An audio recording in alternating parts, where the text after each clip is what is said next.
In a pivotal moment for the Green Bay Packers, rookie cornerback Brandon Cisse is forging an impactful relationship with defensive coordinator Jonathan Gannon, and it could set the tone for the team's defensive future. Fans, where are you watching from? Share your thoughts in the comments below, because this rookie's development is one to keep an eye on. Cisse, who was selected in the second round of the draft, comes with an intriguing background, having played at both NC State and South Carolina. At just 20 years old, he's already experienced the highs of college football, but he's far from complacent. His ambition is clear. He wants to make a significant impact in the NFL. This drive is evident in his strong connection with Gannon, who embraces a tough-love approach that Cisse appreciates. "It's been great," Cisse remarked during the off-season program. "He's super tough on me, but that's something I embrace. It's tough love. Even when I do make plays, he's super excited, and he's going to get on me in the film room. He may cuss me out, but it's all out of love." This candid acknowledgement of Gannon's coaching style highlights the intense environment that surrounds the Packers' new defensive coaching staff, designed specifically to enhance the skills of their defensive backs. The Packers didn't just draft Cisse, they also brought in Domani Jackson this season, signaling a serious commitment to cornerback development.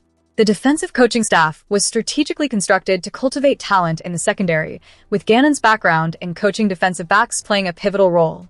Adding Bobby Babich from the Bills as the secondary coach and Daniel Bullocks from the 49ers as cornerbacks coach shows a clear focus on elevating the performance of this unit. Cisse's self-awareness is impressive for a rookie. He recognizes that even when he performs well, there's always room for critique. "Even when I am performing great, I still want to be critiqued on everything that I'm doing wrong because that's just kind of how I am," he explained. "I'm not necessarily a perfectionist, but I like playing at a high level."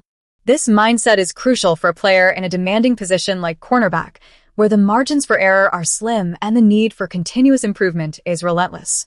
However, it's essential to temper expectations for Cisse this season. The Packers have veterans like Keyshawn Nixon and Carrington Valentine holding down the starting spots at boundary cornerback. While Cisse may not have an immediate impact, he's focused on the big picture, understanding that this is part of a larger plan to prepare him for future contributions. His comfort with the NFL lifestyle is evident, even as he acknowledges the challenges ahead. "I would say there's obviously a long way to go, so there are going to be many more growing pains and many more things to work through," Cisse noted. He's astutely aware of the differences between college and the pros, especially when it comes to the coaching staff's attention to detail. Every coordinator sees every little thing, every little detail. That's why you try to make sure that you improve every weakness, so you don't give anybody a beat on what you do. You want to be unpredictable, so that's what I would say. The Packers may or may not experience a breakout rookie season from Brandon Cisse, but one thing is clear: his dedication to improvement and his partnership with Gannon are stepping stones toward a promising future in Green Bay. This team's investment in developing their young talent is a sign of hope for fans looking for a stronger defensive presence in the coming seasons. Now, let's shift gears to another crucial piece of news that could impact the Green Bay Packers' strategy as they navigate the upcoming season. As the Green Bay Packers gear up for training camp, the question on every fan's mind is simple: can they shore up their roster with any of the intriguing veteran players still available on the market? General Manager Brian Gutekunst is faced with the challenge of improving a team that, while promising, still has gaps that need filling. It's a delicate balance between nurturing young talent and bringing in seasoned veterans who can make an immediate impact. With the free agency pool still holding some potential game changers, the Packers must be strategic in their approach to bolster their lineup for the upcoming season. Among the veterans available, Jadeveon Clowney stands out. The former number 1 overall pick spent last season with the Dallas Cowboys and made quite an impression, generating significant pressure and stops. His versatility, honed through experience with multiple defensive schemes, could mesh well with the Packers' defensive philosophy. Clowney's adaptability should not be underestimated. It could make him a perfect fit in Green Bay, especially given the team's recent losses in the secondary.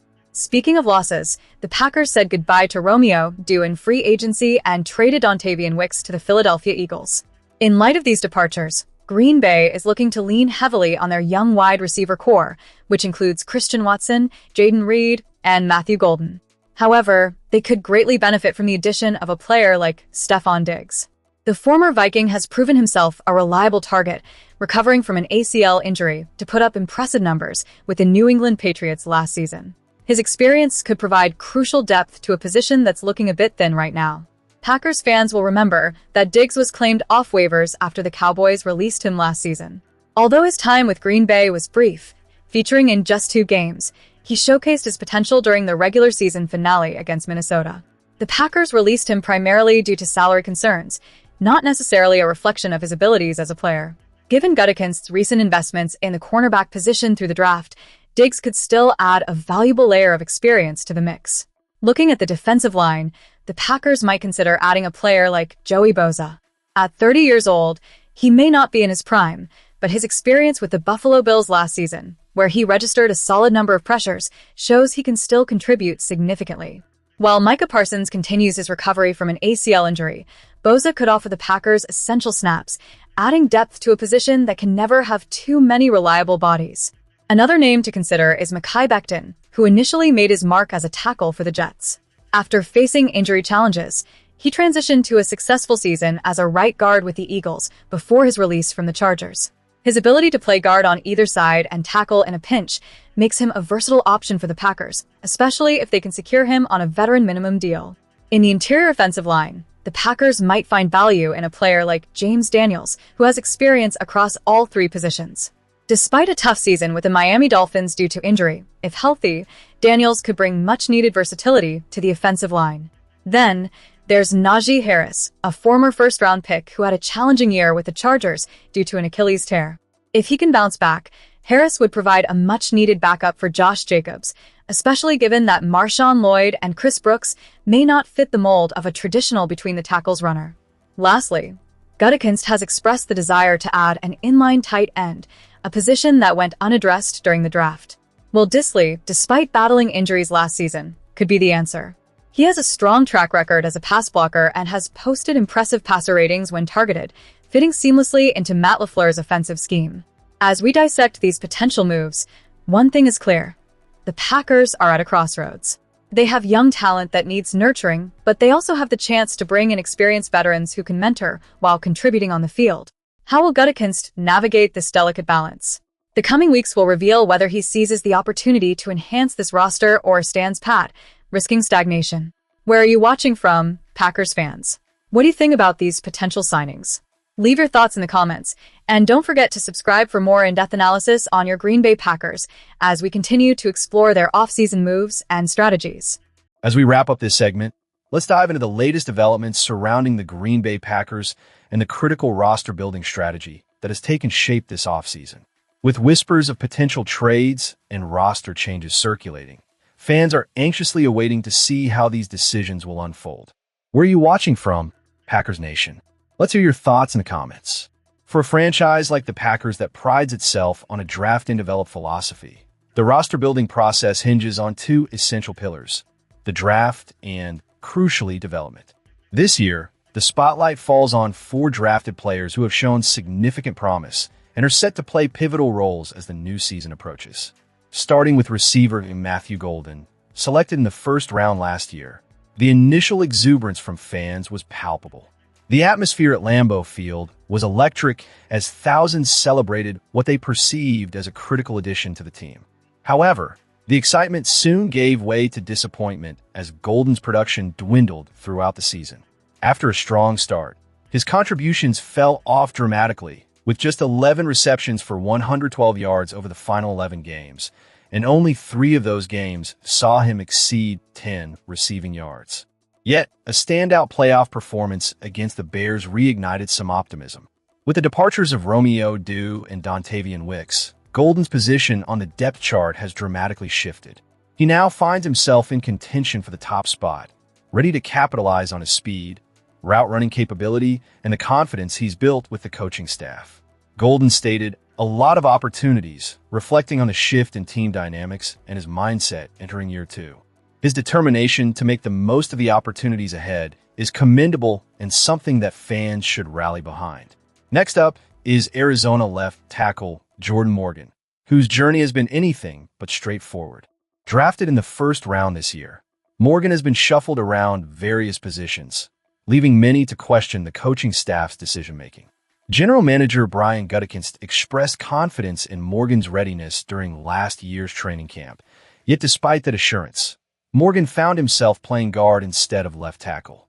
The narrative of his development took a turn when he finally started at left tackle during the pseudo-Week 18 matchup against the Vikings. Now, with the Packers not pursuing any veteran insurance or project players, Morgan is set to anchor the offensive line and protect Jordan Love's blind side. His enthusiasm is evident as he acknowledges, "It feels really good. I get to line up outside out there." Then, we have the intriguing case of Ryan, a third-round pick whose NFL career has been a roller coaster ride. After a season limited to special teams and a suspension, he gradually carved out a role, eventually starting all 17 games in 2024. However, that wouldn't last long as he lost his starting position to Morgan. Yet, when Elgton Jenkins went down with an injury, Ryan stepped up to the center position, a role he hadn't filled in critical moments but excelled nonetheless. His transformation from a perceived expendable player to a pivotal cog in the offensive line is a testament to the development ethos at Green Bay. Ryan's recent contract extension has solidified his standing, and he remarked, "If you told me, I would have said, yeah, you must have some crystal ball that I don't know about." His journey is a reminder of how quickly fortunes can change in the NFL. And as we look at the edge position, the Packers are making bold moves. With Micah Parsons sidelined due to injury, the team made the surprising decision to trade Rashawn Gary and let Kingsley Enagbare walk in free agency. This sends a clear message. The Packers have faith in Baron Sorrell, the fourth-round pick from last year. Despite limited snaps as a rookie, Sorrell's standout performance in Week 18 has propelled him into a starting role alongside Lucas Van Ness. His determination is evident as he remarked, "I really want to reach the best that Baron Sorrell can be." As we consider the roster changes and the faith the coaching staff has in these young players, it's clear that the Packers are betting on their development philosophy. They're not just filling spots, they're cultivating talent from within. This strategy may carry risks, but it also reflects a commitment to building a cohesive team that can compete at the highest level. As we look ahead to the upcoming season, it's crucial for fans to remain engaged and supportive. The Packers have a unique opportunity to showcase their draft and develop philosophy, and your voice matters in this journey. Where are you watching from, and what are your expectations for the season? Share your thoughts in the comments below. And don't forget to subscribe for the latest updates and in-depth analysis on your beloved Green Bay Packers. Your insights and passion for the team are what keep this community thriving.